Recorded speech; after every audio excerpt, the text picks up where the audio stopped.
Breaking news, लगातार खांसी वाले चोर का आतंक बढ़ रहा है। कहा जाता है ये चोर हवा की तरह आता है, सामान चोरी करके ले जाता है।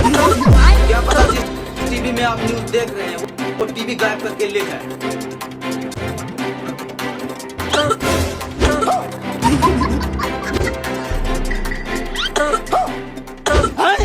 बाप रे